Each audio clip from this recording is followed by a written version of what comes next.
to week 15 of the PBHS Edge podcast. My name is Angad. I'm joined by Mr. Woodward, Mr. Ellis, and Rashab. We're coming off the tail end of week 14, a week that wasn't too great for this podcast. All our teams losing besides AJ and Mr. Woodward being blessed by a bye week. Lucky them. Undefeated on the bye week, baby. That's the motto we love. But bigger losses for a lot of teams like mine. COVID-19 with a 3-1 comeback, crushing the Washington football team roster. And jumping into my wrap up of the week real quick.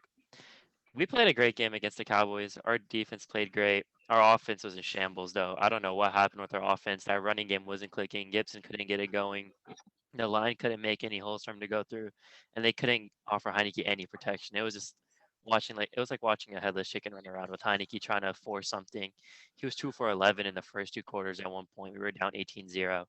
But I love the fight the defense showed. You're down 18-0. You end up coming back, making the game close, making it look 20-27. And I love the way the defense is playing. It's up to the offense to push this forward. But with this recent COVID outbreak with the Washington football team, our defense is getting crushed. We're on our fifth or sixth defensive end.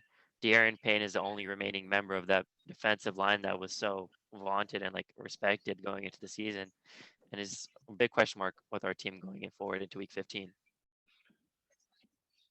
Yeah, I mean, another tough loss in a game, which I thought we very much could have won. I mean, one thing I would say is just never count John Harbaugh and the Ravens out. Even without Lamar Jackson, this team is still able to mount a comeback against a divisional team on the road with QB Tyler Huntley playing off the bench and putting up great stats. I think he threw for 27 for 40, one touchdown. Well, it should have been two touchdowns. They robbed Bateman of his one touchdown, but and for 270 yards.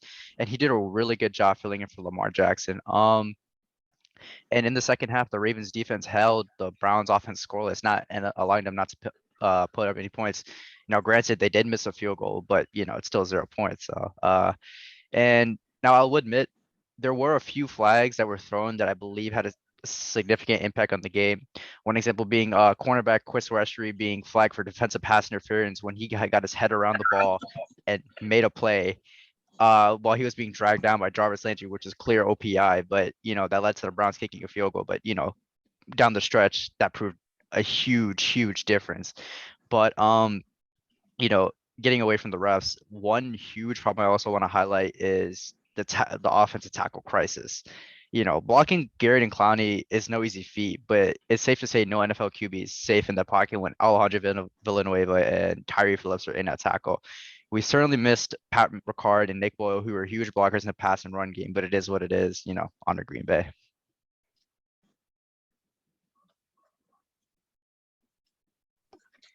Wow, man. I just want to give a big shout out to both these young men that spoke before me here, and great respect to all three of our teams. No disrespect, Mr. Wood, to your coach, Mr. Belichick, who was born on the bye week to always come back and get those huge dubs. But I'm real proud of our three teams for hanging in there and putting the suck meter up to 10 plus for the first 2.5 quarters. And then just showing that, hey, we stink. All three of our teams stink. Ravens stink. They do. They stink. Okay. I'm glad you guys stink. We stink. But you know what? We got a little fight in us. Our rosters are depleted at certain positions, particularly on the lines, which are killing all three of our teams, right? I mean, it's the line play. Straight up, man, it's not coaching. It's not culture. It's our lines stink or are injured and depleted and thus stink, right? Patriots, blessed with that health, although some interesting roster. I mean, you're seeing maybe not so much the next couple of days. Yeah, all the teams in the NFL this week are running through the COVID jungle, and it's going to be interesting to see who's affected and who isn't, and whether games are going to get canceled. And it's happening.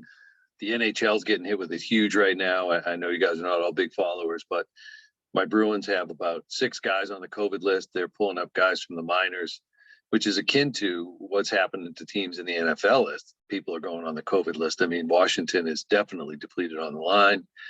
So everybody's really hurting. The Patriots, I can't remember the line. I think Rashad, it was you who was.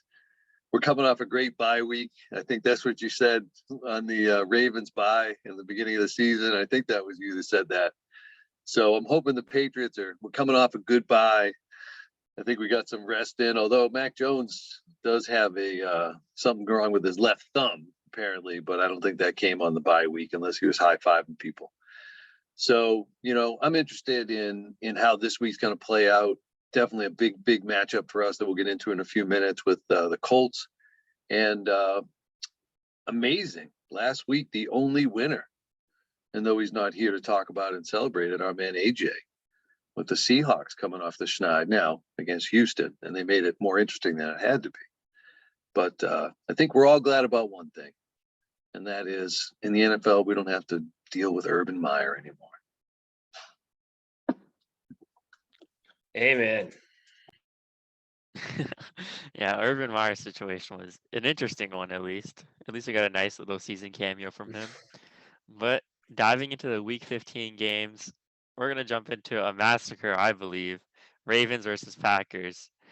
This is going to be a field day for Aaron Rodgers and Devontae Adams. It's going to get ugly fast. I don't even know what the Ravens are going to, what they're going to do to stop Devontae Adams. Who's going to line up to stop him? Let's just focus on Devontae Adams. One of the 3 good wide receivers they have. Who's going to guard him? Tony Jefferson? That man was sitting on his couch like a week and a half ago. He's not going to step on that field and guard Devontae Adams. No one on that defense is going to be able to read what Aaron Rodgers is looking for, what he's doing.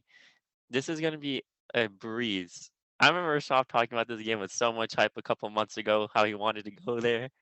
I bet you're glad you didn't buy those tickets because you It's would a couple see. months ago, though. It was a couple months ago before, Yeah. everything just went to, Hey, complete trash. fortune was on your side. You didn't get those tickets. Otherwise, you just would have thrown money into a pit of fire because you guys are going to get smoked.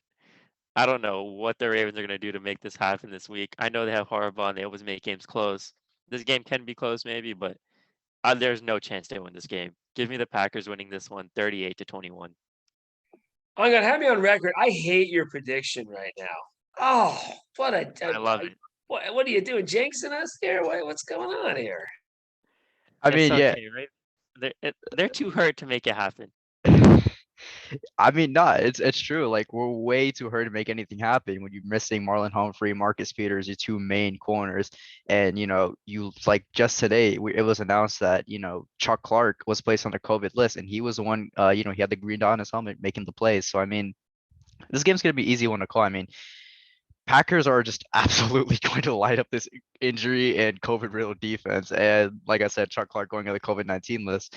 Aaron Rodgers is going to have a field day. Adams is going to look like Randy Moss when he had 5 catches for 190 yards way back when. And, as for the Ravens, it is uncertain if, Lamar Jackson's going to be, under center this week, dealing with the ankle injury he suffered during the Browns game last week. And, that Packers defense is still pretty good, even though with all the injuries that they have. I think, they'll still play well against this Ravens offense. It pains me to say this, but give me the Packers 37, Ravens 24. At least we're bringing out our color rush uniforms, though. Those are dope. Well, I don't know. I just feel like the Packers on the road haven't been great. And you're going into Baltimore in a game they have to have. I seem to remember a game back in 2015 after the previous year's embarrassing playoff loss to Baltimore. That's right, Arthur. You were born that year. Thank you for reminding me of that. You sure were, buddy. Yeah. That is correct. You were. We have a cameo from my son here, who's a budding cynical Steeler fan in itself. Arthur, is our defense any good? Yeah, me neither. With that said, this game I got to go with Baltimore. I just feel like they got everything in their core. I just think this is a hardball game, right? And as much as LaFleur is a growing, budding head coach in the NFL, and I'll give him credit.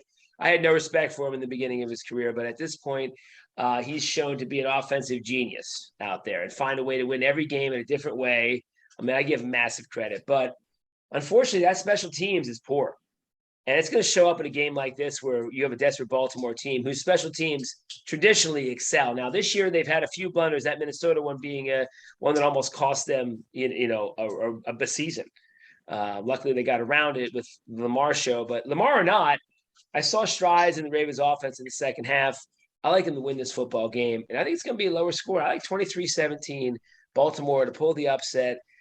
I just really, Green Bay is good, but are they a juggernaut? Absolutely not. Yeah, I can't get on the Green Bay juggernaut bandwagon either just yet.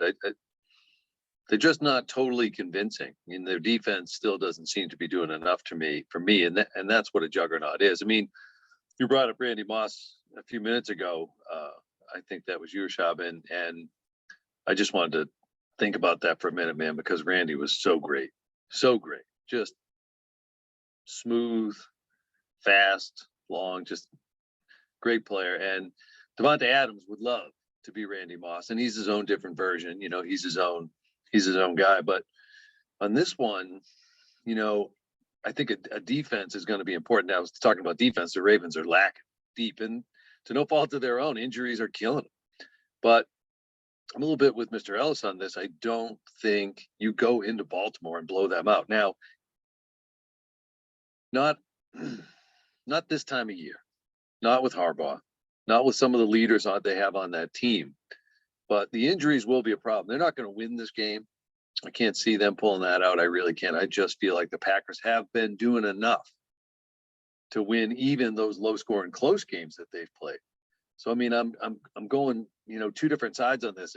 Originally, I'm Packers 31, Ravens 20. I'm looking and I'm thinking maybe it's going to be closer than that. It's going to be 20-17. I think it could go either way. I mean, I think if the Packers get rolling, they'll roll them, and we'll have BOC. But there's a piece of me that feels like if the Ravens traditionally show up and play like the Ravens at this time of year, that can't happen. So I think ultimately I'm going to split the difference a little bit on it. Lamar's health is obviously the key, but Tyler Huntley did play great in a release role last week. And I heard on the radio this morning, maybe I'll take 100% Tyler Huntley over 70% Lamar Jackson. And that's a heck of a prediction to make. But he would at least be able to keep him in it some with what I saw from him last week if he is the one that has to take the snap. So I don't know. I like the Packers in the end, so I won't go BOC on this one, but I'll take the Packers. I'll go 24-17. That's all right. Angad already did. So, it's already guaranteed Ravens win, unfortunately, because anytime anybody calls BOC, we know what that means. It's gonna go the other way. So Direct opposite. Congratulations, Rashad. You got a dub in hand already, buddy. I think that curse line with you, Mr. Ellis. It's always been you. Okay, well, yeah, you're right. But can I say one thing that definitely is interesting, though, fellas, as a side note here, right? And I've just kind of I have some friends that work in the ticket industry, and so I hear about this stuff. But the influx of Green Bay volume for this football game is significant. Okay, like you have a lot of Packers fans that are buying tickets for this game on secondary market, etc. They're driving up the price of this game because the number of people from the Midwest that have moved to this area in the last few years is starting to now show up in terms of tickets. And so it's kind of a surprising thing they're saying because, a 425 game is going to be cold. Locals aren't going to want to be there because everybody's got to work the next day right before Christmas, So it's going to be interesting. If it gets ugly early, you could have a Packer Cheesehead Nation takeover at M&T Bank. And I guarantee you that John Harbaugh is keen to it. I guarantee you he's on this market study. And I guarantee you that's on the bulletin board. Fellas, we can't get embarrassed at home by the other team's fans. So we better dominate this football game. And I think that's the biggest reason why they win. That's a sneaky little thing. But, all the Paul Ryan haters that left Wisconsin in the last 6-7 years to move here are having influence on this game. And maybe it's going to help give Harbaugh that extra little chip he needs as a coach to motivate the Ravens to victory. Rashad's still going with Blowout City for the mojo. Oh yeah, Blowout City. Go Ravens. Woohoo. All right, next up, we got Mr. Ellis's Steelers, who came off a pretty impressive loss, if we're being fair, against the Titans, who I don't even know what to think about the Titans right now. They seem to be a mess. Like, they are panning out some victories here and there. They don't have A.J. Brown. I believe he's on IR. Julio Jones isn't performing the way he thought he would. No Derrick Henry, but their backups did show out a little bit. But in a competition against the Steelers defense or Steelers team that knows they need to keep winning, needs to keep grinding these wins. And coming off a tough loss against the Vikings, a game where they showed they could fight back from deficits and actually play like a real football team, something they haven't done much this year. But that was also a really good show from Najee Harris. I told you he'd get 2 touchdowns, but I wasn't right about the winning part. So I'm gonna stick with my guns. Give the ball to Najee Harris. Just I don't know what else you expect from him. We saw Chase Claypool. We can't with all the little drama he had about the celebration last second, pointing first down, costing his team, and then blaming his lineman for knocking the ball out of his hands. That's not the player I'm going to get the ball to. I don't want to pass him the ball. Stick with Deontay Johnson. Stick with Najee Harris. If and Pat Fryermuth. He's a pretty good tight end. I did not expect him to play this way. He's been one of the better tight ends in the league recently, and he's been a reliable target for Ben. He did have that drop pass to almost win the game, but you catch some, you drop some, and I feel like that's going to add more fuel to his fire just to get better and better as he had done this season. He just keeps getting better. So if the Steelers and Mike Tomlin stick to Najee Harris and the weapons they know they have, stay away from Chase Claypool. He's a mess. I don't like him at all after that whole little situation he had. I think that they can upset this Titans team who's just been up and down, up and down. We don't really know what to expect from them. Even this late in the season, they have a good record, but they're still an enigma. I don't know what to expect from them. So I'm gonna stick with the Steelers winning this game 21-17. Yeah, speaking of Steelers wide receivers, how about Deontay Johnson? He's made incredible progress from last season from getting drop balls, and now you're just seeing him winning these one-on-one crazy like jump balls. It's actually really nice to see how Steelers are like getting these type of wide receivers. Like Chase Claypool, he can win some, nice 50-50 balls. Deontay Johnson is starting to win 50-50 balls. Najee Harris is starting to pick up the tempo. Pat Fryermuth. I'm sorry, I don't know how to pronounce it, but him becoming a security blanket for Big Ben as well. It's really nice to see. But the Steelers are still fighting to keep their playoff hopes alive after coming off a loss to the Vikings last Thursday, like Angad said. Titans are coming off a shutout win against the now Urban Meyerless Jags. Bud Dupree is also making his return against his former team. It's Pittsburgh, but I think if Pittsburgh's defense comes up big, I think they have a really good shot at winning. This can be Pittsburgh 27-20. Wow, fellas, that's the words of my great friend John Popper. That's an optimistic thought, my fellas, I must say. But I'm going to give you the reality check here, okay? And that is that our offensive line stinks, and our defensive line is highly injured and thus gassed, right? So, with that said, it relies on your linebacking core to make plays, and Devin Bush hasn't gotten the game done. He just hasn't. Joe Schobert stinks. Okay. And TJ Watt, hey man, congratulations on your one good game ever in your career against a good team against Baltimore 2 weeks ago. You came back and stunk up the joint as usual last week. Got blocked on every play in the first quarter. I mean, blocked out of the picture. 1-on-1, not double team, 1-on-1. You were getting blown off the ball. TJ, 1-on-1. So, yeah. And by the way, how many tackles does TJ Watt have this season? You guys ready for this? 26. He has 26 tackles on the season. Look it up.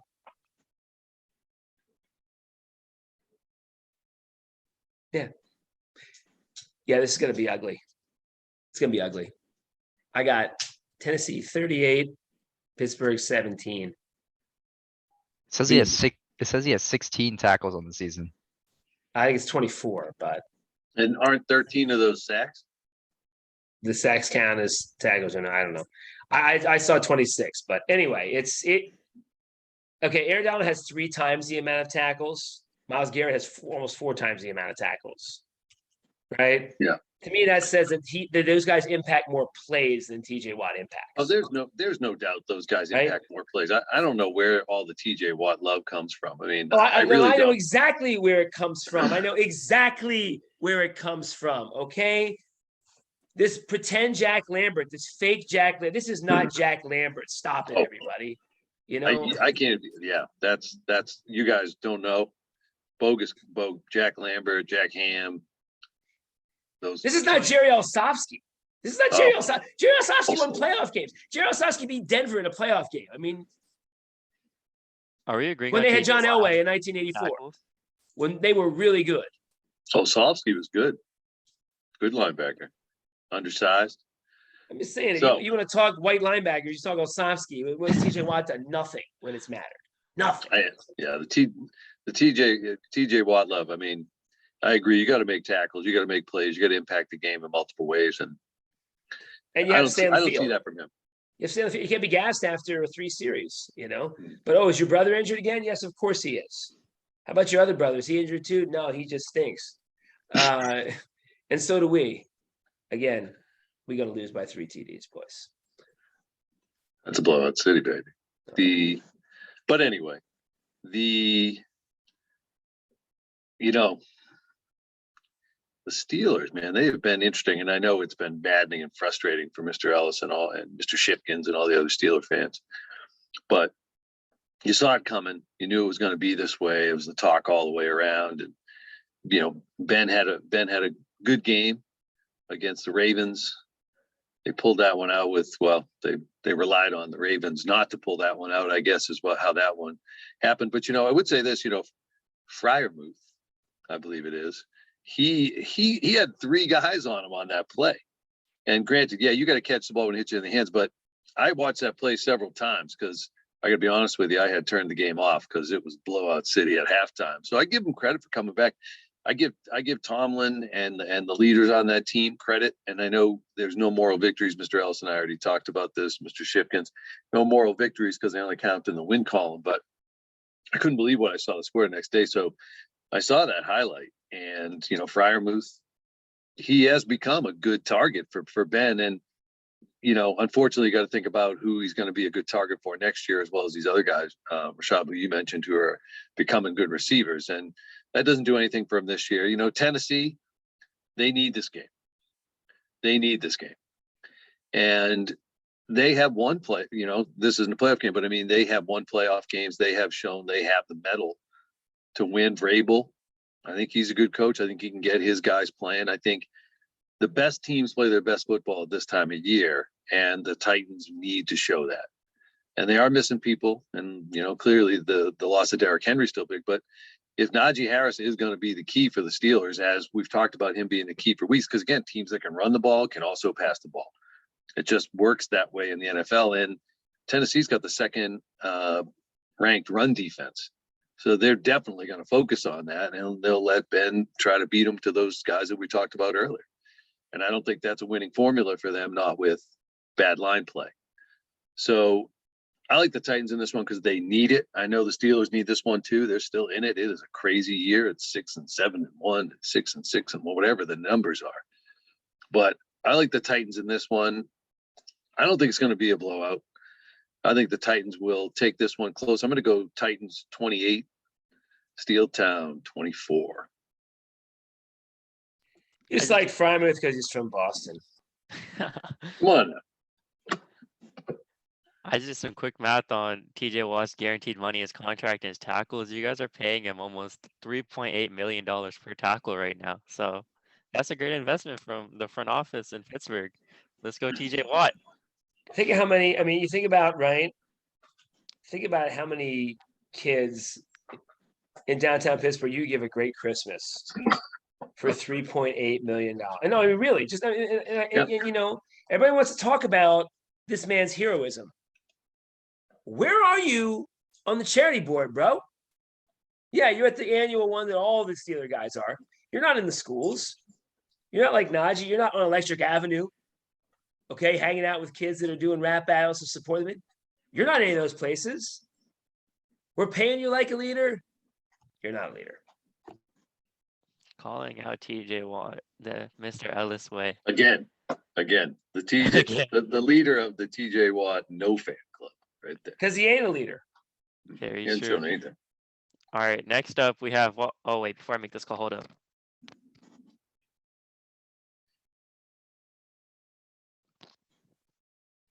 Don't want to cash anything from them. The Washington 19s. We have 21 players on the COVID list. What is happening to our team? Who brought this into our team?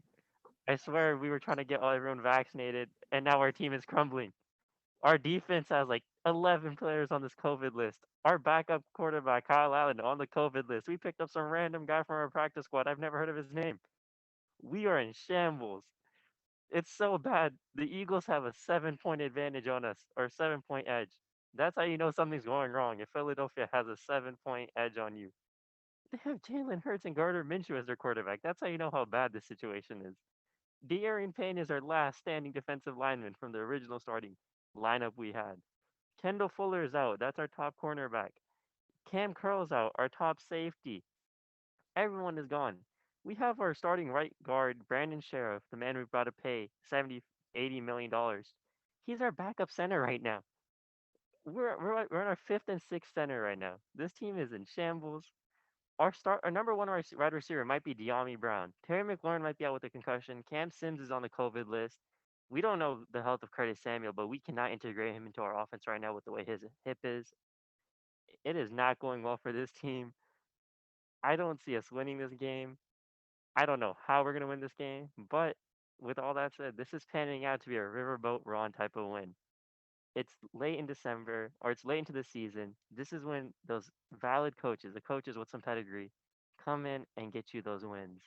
And this is why we hired Ron Rivera to coach us through adversity, coach us through all the horrible things that come with being the Washington football team. We always have bad luck. So he's been ready for this. I believe he's going to game plan us to win this game. It's going to be pure coaching mentality. Straight from this win is going to be 100% Ron Rivera. If we win this game, it's him. The players are going to be no names. Players no one knows nationally. Only people that follow the Washington football team know. Players like William Bradley King, James Smith Williams, Casey Toohill. Players no one knows. They're going to step up. I believe in them. Rivera is going to, he's the type of guy to coach them into this.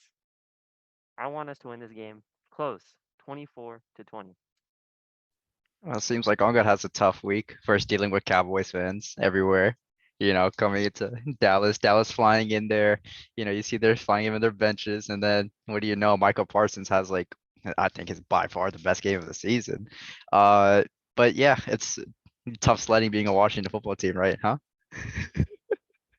Horrible. All my teams are going out to COVID. The Chicago Bulls are gone to COVID. The Washington football team's about to be gone to COVID.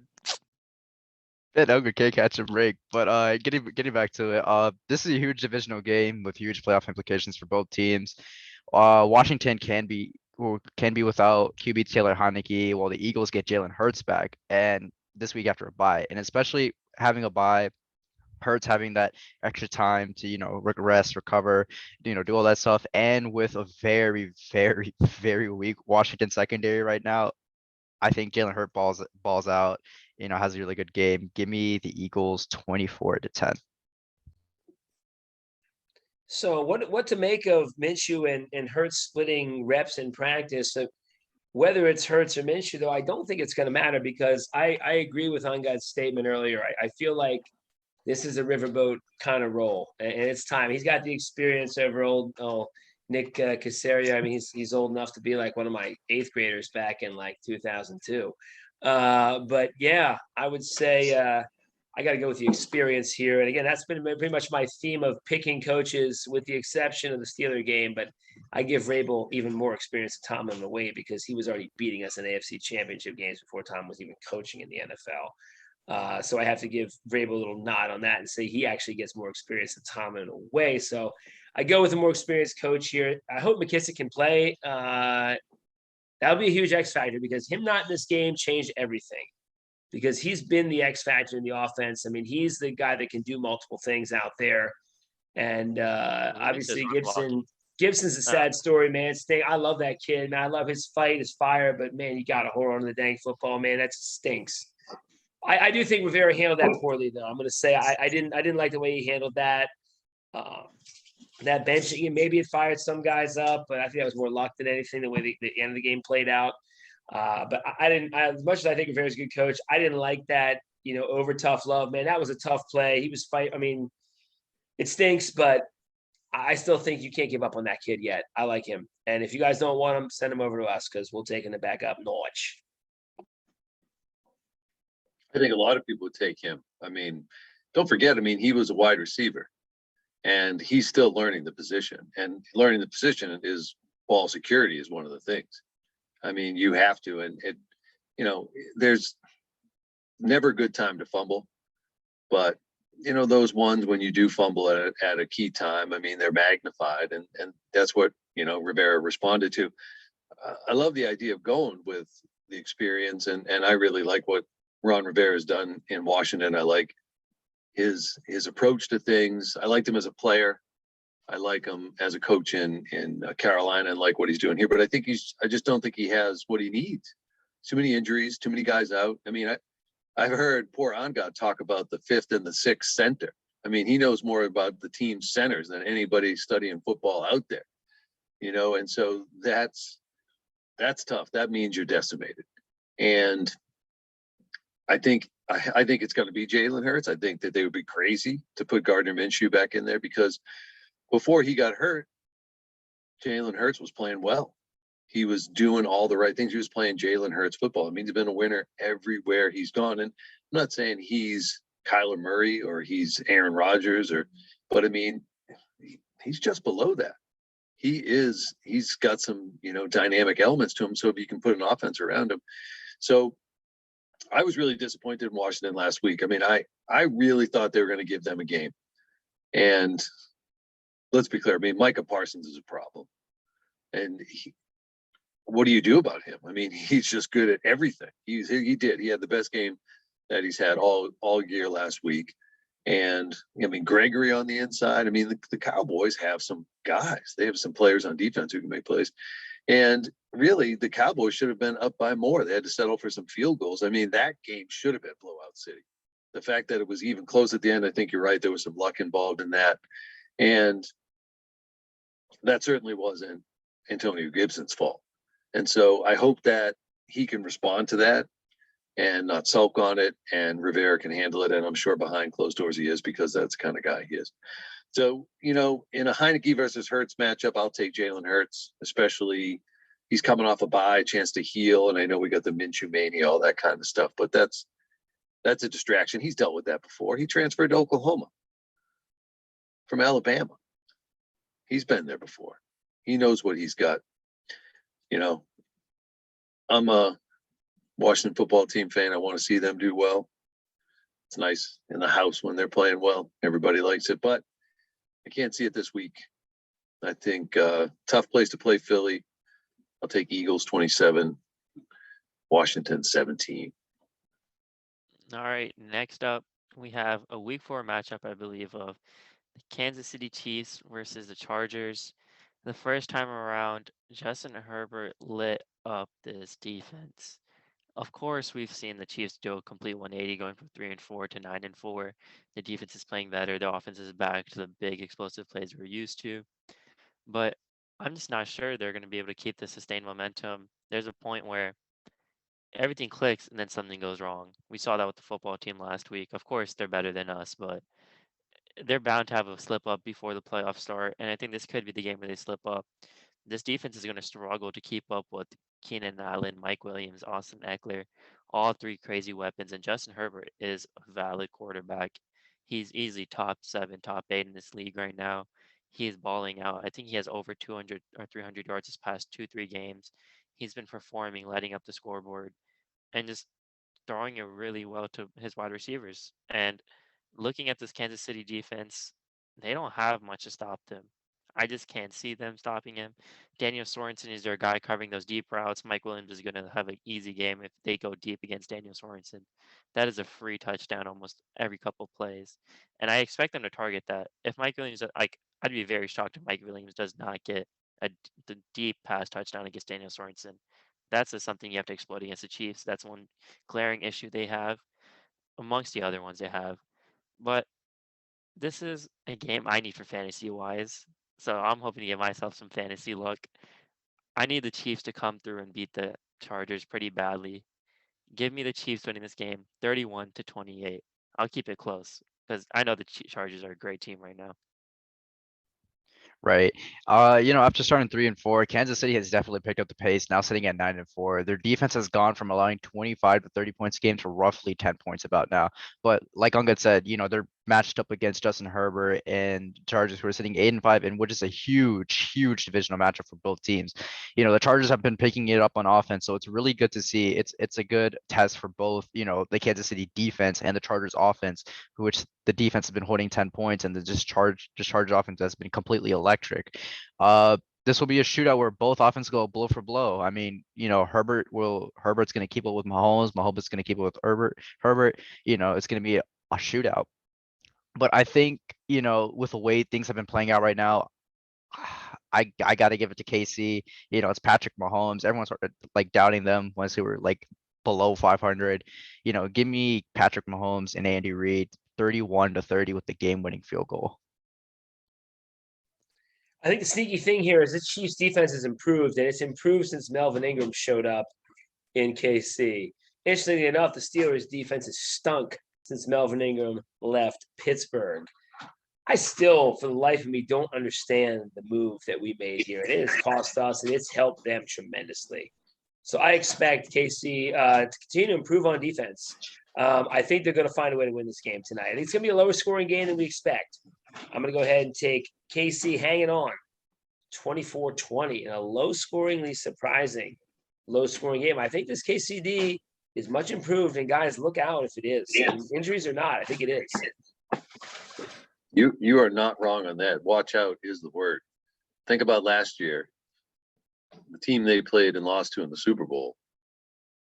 They won that Super Bowl because of their defense. The Bucs defense took them there last year. And again, defense wins championships. And Kansas City's defense is rounded into shape at the exact right time. Just like the Bucs did last year. And interestingly enough, so are the Bucs kind of. They're sort of turning themselves into the machine that they were at the end of last year too. This one, there was 30-24 in week 3 when the Kansas City's defense was terrible. So I got to go with Mr. Else in this one. And the big scores, KC 38, KC 34, KC 31. I don't know, just because they might be able to put up some points, but I feel like at SoFi, it's still not. That's the Rams stadium.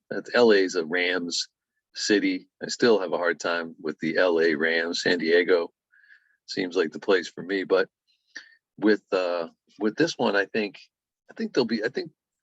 good football game, which could see much more defense than we think, and won't be quite the offensive show that we're expecting. So for this one, I definitely think Kansas City is in the driver's seat right now, despite what Justin Herbert and that great offense is doing. I'll take Kansas City in this one. I'm looking for this one more like a 24-17. Close call compared to a lot of our shootouts. Just a heads up, the Chargers are already in the red zone. I think they got a big kickoff return. It's 44th and goal though, so good stand by the Kansas City defense, as we've all been saying. I think I'm ahead of you because I already saw what happened. But yeah, I just pulled up my computer just to see what's up. But jumping into Mr. Woodward's Patriots versus Colts, this is a really interesting game for me. I am dying to see how the Patriots handle Jonathan Taylor. That man is red hot. He seems unstoppable. And this is a great game for the Patriots to test themselves. This is where they see what they can do. Great teams stop great players. And that's what they have to do this week. They have to stop Jonathan Taylor. He is arguably the best running back in the league right now. And the Patriots are going to have to step up and shut him down. And if they can't shut him down, this offense needs to go shot for shot with him. Mac Jones needs to continue diming, keep delivering the ball to the wide receivers they have showing up. And I'm really excited for this game. Like I'd watch this over my Washington game because our game is not going to be good. But this Patriots defense has been kind of good recently, more than kind of good. But they've been below the radar. A lot of people aren't giving respect to them. A lot of people are just highlighting the play of Mac Jones in their offense. But this defense has been a key part in shutting down a lot of the teams they play. It's a hand in hand thing. They make the job easier for Mac Jones. Mac Jones can perform in those easier situations. That's what he needs. Make it easy for him. He wins you the football game. And that's what they need to do this week. If the Patriots can limit Jonathan Taylor, there's no shutting him down. There's limiting him, but there's no shutting him down. If they limit him, the Patriots can win this game, and I think they will. I think they'll be able to limit Jonathan Taylor to around 100 yards, maybe a touchdown. But give me the Patriots winning this game, 28-17. Mac Jones is gonna have a good day. I see him throwing 3 touchdowns. Yeah, I mean, both teams are coming off the bye, and I would say both teams are neck and neck with each other. I would imagine the Pats want to establish the run too, but with their running backs. But like Anga said, Jonathan Taylor has been on an absolute tear this season, having a strong game here. I think New England will look to make it an 8-game win streak, but I think the Colts will have an answer for this piping red hot Pats team and Mac Jones. There's no, like Uncle said, there's no stopping Jonathan Taylor. He's still gonna go. Whether like you're Bill Belichick or not. I mean, you gotta come up with like some insane formula to stop Jonathan Taylor. But you know, I'm gonna ride with the home team here with the home field advantage. Give me the Colts 24-18 in a very close game. I am envious of what this game looks like, man. This looks like what Craig Wolfley and the great late Tanchiokin would call a real slobber knocker. I think that's what we're going to see out here in this football game. But I think it's going to look like, I'm going to pretend that the Colts were the Steelers, back in the day playing against the Patriots. So it's going to go just like those games would go, where they shut down our run game, which was at the time unstoppable. And then they would drop 2 deep safeties and just force our quarterback to make plays over the middle, which we couldn't do because their pass rush, which wasn't a pass rush. It was just rushing 3 on the line and letting everybody else drop back. And we're going to see the exact same thing against Carson Wentz. It's going to be extremely ineffective. It's going to be low scoring at halftime. The Colts will be in it. Belichick likes to make you feel like you're in it. Maybe 10-6 at the half. Final scores are going to be 31-13 Pats. They're going to come out throwing in the second half. All runs the first half. Colts going to shut them down. They're going to be confident. Their defense is going to feel like we got this. Second half, they're going to come out. Mac Jones passing show all over the place. That's what I'm predicting here. Yeah, everybody from what I've been reading and listening to is talking about how the Colts are talking about Mac Jones going to have to beat us. Let's see what Mac Jones got. Let's see what he has. And that's going to be interesting. The Patriots don't play into that. They don't game plan for what people are talking about. And it's a big test for them. Every game is a big test for them right now because of their standing. I mean, they're in the first seed. They want to win the East. I mean, obviously they got help last week by the Bucs beating the Bills and Tom Brady beating the Bills once again. But it is a test game, and everything's a test game in part because of who Mac Jones is. He's the rookie quarterback. Can he make good decisions? Can he not force the ball? Because that's what he's done all year. He doesn't, for me, it's not throwing picks in the red zone. Patriots got a lot of guys on the injury list. They had the bye, and so obviously that injury list guys play through things. Everybody's hurt this time of year, and so they're all playing through. Nick Folk's got a bad knee, and that's a little worrisome. But kicking in a dome, that should give him a little bit of security in that. But one big piece for us is we have Kyle Duggar coming back this week, and if you don't know who he is, he's a big hitting safety. Division II player, Patriots drafted at the end of the first round a couple of years ago. He was out against Buffalo, but he is a great run stopper. He comes up like a truck. Now, Adrian Phillips is questionable. And you want to talk about good numbers, Mr. Ellis. He's got the numbers. He doesn't have 13 sacks, but he's got 60 some odd tackles, 4 interceptions, number of pass breakups, pick 6. These are the type of numbers you're expecting from guys that you're paying, which is something they did for Adrian Phillips and been a leader on defense all year. So can we trade him for TJ Watt? No, thank you. But it's one of those things. This is going to be a great game. It is reminiscent of those great games that the Patriots played against the Colts with Peyton Manning, and they played against the Steelers obviously in those years. And there's no Tom Brady and there's no Peyton Manning in this game, and there's no Ben Roethlisberger in this game. But these 2 quarterbacks are interesting. They definitely present the possibility that this could be a throwing game because the Patriots, I'm sure they're going to do everything they can to stop Jonathan Taylor, but that means that they'll be forcing Carson Wentz to throw. So if it comes down to throwing, which quarterback do you trust more, Mac Jones, or do you trust Carson Wentz? I'll take Mac Jones in this one. That's a rhetorical question. The Patriots have won 8 straight meetings against the Colts. So, it's an away game, but I'm a homer. I'll make it 9. Pats 27, Colts 20. You have those Mac Jones spots bars. How they're going to be selling at the the concessions. Mac Jones sports bars. Spots bars. Never forget that first time at Fenway. Spots bars. What is he saying, Dad? Spots bars. Those things sports bras. Is he saying sports bras or sports bar? What? It's an ice those cream things, bar. by the way, are. There's an ice cream bar with a chocolate on top called the sports bar. Yeah. They're fantastic. All Fantastic. right. To wrap up week 15, we got the Bungles versus the Broncos. I am on the wave of calling the Bengals the Bungles. They've had the division in their hands and they keep tripping and fumbling this division. Mr. Ellis doing a great reenactment of the Bengals these past 2 weeks. Wow, they choked against the Raiders. They choked against the 49ers. Where has Joe Mixon gone? This man was carrying this team to victories. Jamar Chase getting touchdowns left and right, and now he looks like preseason Jamar Chase, dropping these passes he should be catching. And it looks like they forgot about T. Higgins and getting him the ball. And his defense has stopped playing defense. It's crazy to see the 180 they've done in such a quick manner. Mr. Ellis and Rashab always calling out the Bungles, saying they will do this. And now they're actually doing it. So props to them. Bungles will always bungle. And on the coming from a completely different end, Broncos, they crushed the Lions. They're hyped up right now. I think the Bungles do need this win more.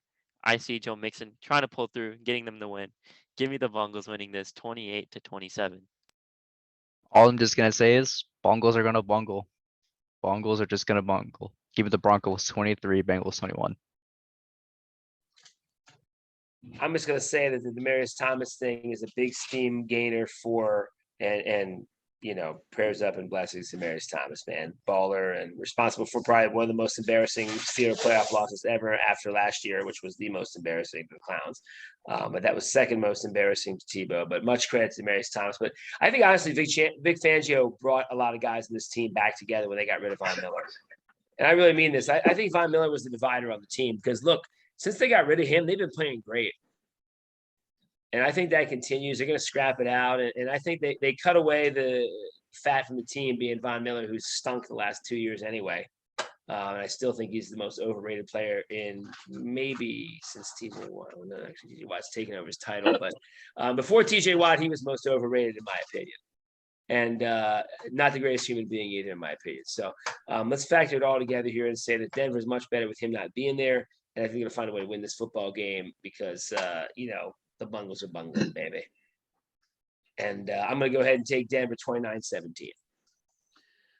So I happened to walk into the building today with none other than Bengals superfan and one-time guest on the podcast, Mr. Hawley.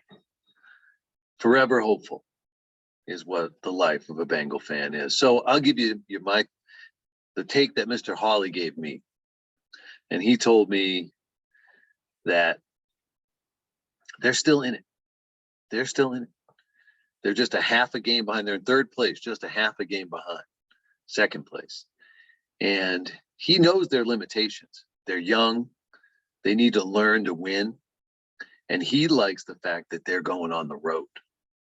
He likes the fact that they're going on a road. Boys trip, be at the hotel, get dinner, watch the games on Saturday night, college games, get together, team. Because that's what you need to have to win games this time of year.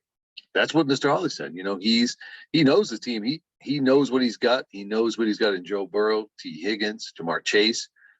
And so we talked about how tough it is, though. It's tough to go into Denver and play. It's altitude. It's always a tough place to play. There's the man. And it's going to be a situation where the Broncos have a much better, younger secondary than we may even know because we don't see a lot about the Broncos. And Teddy Bridgewater is manageable.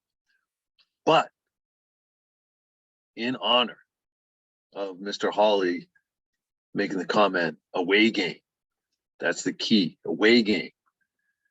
The Bengals are going to rally. They're going to come together, and they're going to take down the Broncos in a good one, 24-20.